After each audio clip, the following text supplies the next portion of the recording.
All right, welcome to The Explainer. Today we are tackling a massive topic, one of the most complicated and divisive conflicts of the 20th century, the Vietnam War. So let's kick things off with something kind of surprising. This is a quote from President Dwight D. Eisenhower way back in 1954. He's basically saying that if there had been a free election, the vast majority of Vietnamese people, maybe 80%, would have voted for the communist leader Ho Chi Minh. Now, that really complicates the simple story we're often told, right? The whole democracy versus communism thing. So yeah, let's really dig into this. Okay, so to really get a grip on the war, we have to go back to the beginning. We need to understand how Vietnam ended up as two separate countries in the first place. You know, for decades, Vietnam was a French colony. After World War II, they fought this long, brutal war for independence led by Ho Chi Minh. And they won. But unity, that wasn't in the cards. Instead, in 1954, the Geneva Accords split the country in half at the 17th parallel. It was supposed to be temporary, just for 2 years, with an election plan to reunify everyone. The problem? That election never, ever happened. And so that temporary line became a hard border. You had North Vietnam, led by the revolutionary hero Ho Chi Minh, backed by the Soviet Union and China, and then you had South Vietnam, led by a guy named Ngo Dinh Diem, a staunch anti-communist who was basically propped up entirely by money and military support from the United States. I mean, it was the absolute classic Cold War setup, just waiting for a spark. Which brings us to the big question. How did the U.S. get so deeply involved? I mean, how do we go from just providing support to sending in hundreds of thousands of American soldiers? Well, it all boiled down to one really powerful and, you could say, pervasive idea. And that idea was called the domino theory. Seriously, you have to understand this to understand the war. The thinking in Washington was, if Vietnam falls to communism, it's going to set off a chain reaction. Laos will fall, then Cambodia, then Thailand, just like a row of dominoes. So in their minds, Vietnam wasn't just Vietnam. It was the place they had to hold the line no matter what. And at first, the U.S. footprint was tiny. We're talking under President Eisenhower, there were only about 900 American military advisors in the country. Just a handful, really, mostly there to help train the South Vietnamese army. But then, things started to heat up. The communist insurgency in the South, the Viet Cong, got stronger. So under President Kennedy, that number, 900, jumped to 16,000. You can see how the U.S. was getting pulled in deeper and deeper, step by step. And then, this happened. The Gulf of Tonkin incident. This was the moment everything changed. There was a report of a naval clash, and we now know the details were, let's just say, very murky and exaggerated. But it didn't matter. It was enough for Congress to give President Johnson what was essentially a blank check to do whatever he felt was necessary. It wasn't a formal declaration of war, but it opened the floodgates. And here's the result of that blank check. Just look at that number. By 1969, we went from 900 advisors to over 500,000 American troops in Vietnam. 500,000. The escalation was just staggering. America's war in Vietnam had well and truly begun. So, with all those troops on the ground, what kind of war did they find? Well, it was a conflict unlike anything America had ever fought before. It was confusing, it was brutal, it was a quagmire. You really had a clash of two completely different ways of fighting. The U.S. military was this high-tech machine built for a huge, conventional war on the plains of Europe. They had bombers, tanks, overwhelming firepower. But the North Vietnamese and the Viet Cong, they were fighting a guerrilla war. They used the terrain, the jungles, a massive network of tunnels. They'd strike and then just melt back into the civilian population. It's like trying to punch smoke.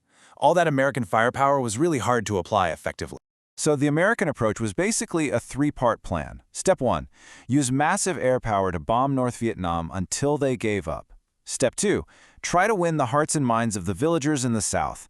And Step 3, a war of attrition. Just kill as many enemy soldiers as possible, measured by this grim metric called body count. The idea was to inflict so many casualties they just couldn't fight anymore, but as we'll see, none of these strategies really panned out. And this quote from a U.S. Army major, it just says it all. It became necessary to destroy the town to save it.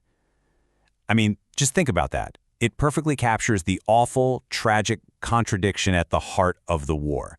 To save a place, you had to completely destroy.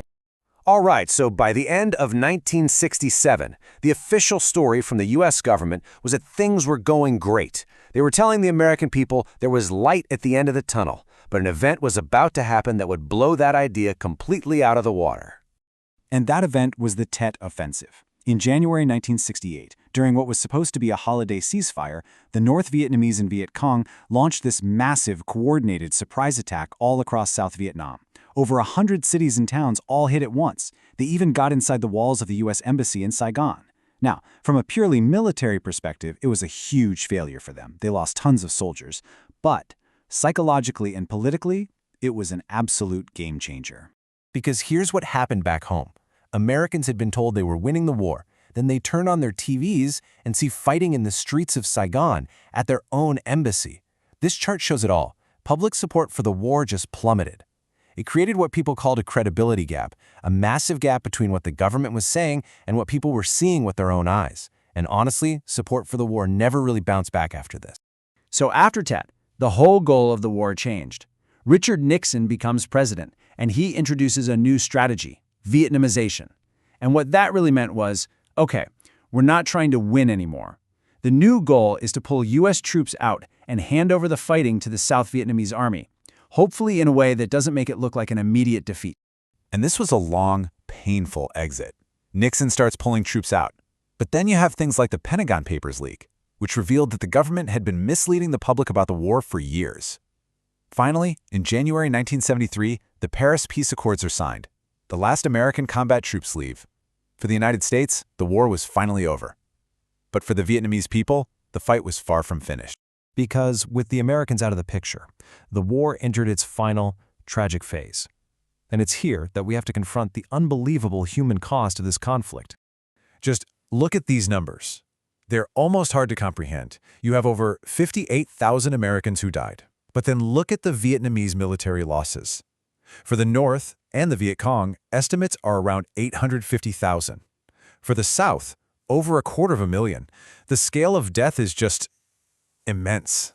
And that's just soldiers. When you factor in civilians who were caught in the middle of all this fighting, the total number of Vietnamese people who died in the war is estimated to be as high as 3 million. 3 million people.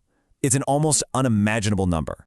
And it all came to an end just 2 years after the U.S. left. The North Vietnamese launched one final massive offensive. It was unstoppable. On April 30th, 1975, their tanks crashed right through the gates of the presidential palace in Saigon. And just like that, the war was over. After 30 years of fighting, Vietnam was finally a single, unified country again, under communist rule. So that leaves us with this big question, right? How does a conflict that happened half a century ago, that cost millions of lives, still have such a huge impact on the world today? Well, the truth is, the echoes of the Vietnam War are everywhere. It changed how America thinks about foreign policy, it fundamentally shattered the trust many people had in their government, and it left deep, lasting scars on the people of Vietnam, Laos, and Cambodia that are still healing. It's a conflict that, in many ways, we're all still living with.